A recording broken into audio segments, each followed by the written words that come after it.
இந்த வீடியோவில் அதிமதுரம் அப்படின்னா என்ன, அதை நம்ம உடம்புக்கு எப்படிலாம் யூஸ் பண்ணலாம் அப்படிங்கிற மருத்துவ குறிப்புகளை பற்றி பார்க்க போகிறோம். நீங்கள் பார்த்துக்கிட்டு இருக்கிறது சித்த மருத்துவ குறிப்புகள்.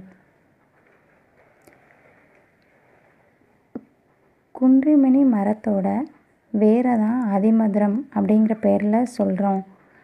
இந்த வேர் இனிப்பு சுவையோடு இருக்கும்.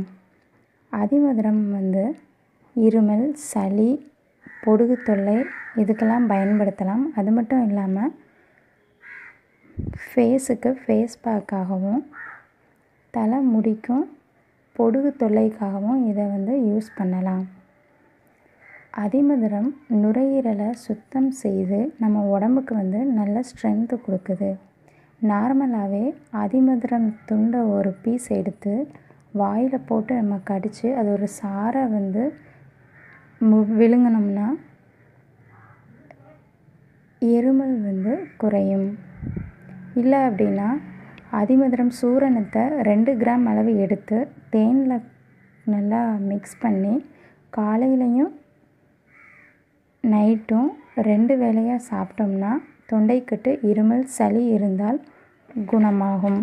சில பேருக்கு நாக்கு எப்போவுமே வறண்டு போய் உமிழ்நீர் செக்ரேஷன் ரொம்ப கம்மியாக இருக்கும். அவங்க கூட இந்த அதிமதுரத்தை ஒரு பீஸ் எடுத்து வாயில் போட்டோம்னா அதோட இனிப்பு சுவை தொண்டை வர இறங்கும்.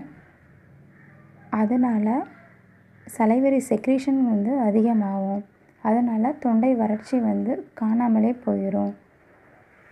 நம்ம உடம்புல உள்ள கப குற்றம் அதிகப்படுறதுனால மூச்சுக்குழாய், சுவாச குழாய் இதிலெல்லாம் தொற்று ஏற்பட்டு தொண்டை வறட்சி, இருமல், சளி, தொண்டை கரகரப்பு இதெல்லாம் வருது.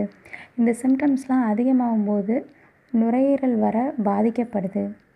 ஸோ நம்ம தொண்டை கரகரப்பு, இருமல், சளி இருக்கும்போதே இந்த அதிமதுரத்தை ஒரு பீஸ் எடுத்து வாயில் போட்டோம்னா இந்த இருமல், சளியெல்லாம் வராமலேயே இந்த தொற்றை கண்ட்ரோல் பண்ணிட்டு வாதத்தால் ஏற்படுற மூட்டு வலிக்கு கூட இந்த அதிமதுரத்தை யூஸ் பண்ணலாம். அது எப்படின்னா அதிமதுரத்தூளை தண்ணியில் கலந்து நைட்டு ஃபுல்லாக ஊற வச்சு காலையில் அதை குடிச்சிட்டு வந்தோம்னா வாத அதிகரிப்பு கட்டுக்குள்ளே கொண்டு அந்த மூட்டு வலியும் குணமாகும். நெக்ஸ்ட்டு சிறுநீர் பையில் ஏற்படுற புண்களுக்கு கூட இந்த அதிமதுரத்தை ஊற வச்ச தண்ணியை குடித்தா நல்லா குணமாகும். அதனால் சிறுநீரக கற்கள் ஏற்படுவதை கூட நம்ம தடுக்க முடியும். தென் ஆஸ்துமா, மூச்சடைப்பு இந்த பிரச்சனையெல்லாம் இருக்கிறவங்க டாக்டர்கிட்ட கன்சல்ட் பண்ணிவிட்டு இதை யூஸ் பண்ணலாம்.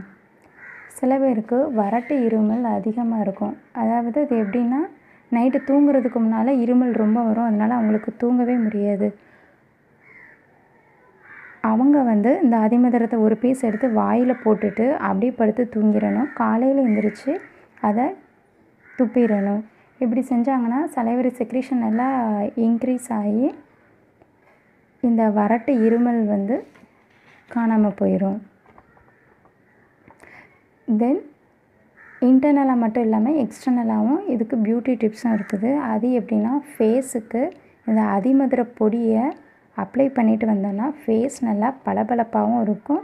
கரும்புள்ளி, தேமல், பருக்கள் இதெல்லாம் வராமல் தடுக்கலாம். நெக்ஸ்ட்டு கூந்தல் வளர்ச்சிக்கு கூட இந்த அதிமதுரத்தை பயன்படுத்தலாம். அது எப்படின்னா அதிமதுரத்தை எருமை பாலில் நல்லா ஊற வச்சு நல்லா பேஸ்ட் மாதிரி அரைச்சி வச்சு அதை நம்ம தலையில் அப்ளை பண்ணிவிட்டு ஷாம்பு போட்டு குளிச்சிட்டோம்னா இந்த பொடுகு தொல்லையிலிருந்து விடுபடலாம். ஹேர் க்ரோத்தும் நல்லாயிருக்கும். இந்த டிப்ஸ் உங்களுக்கு பிடிச்சிருந்ததுன்னா லைக் பண்ணுங்கள், ஷேர் பண்ணுங்கள், கமெண்ட் பண்ணுங்கள், மறக்காமல் சப்ஸ்கிரைப் பண்ணுங்கள்.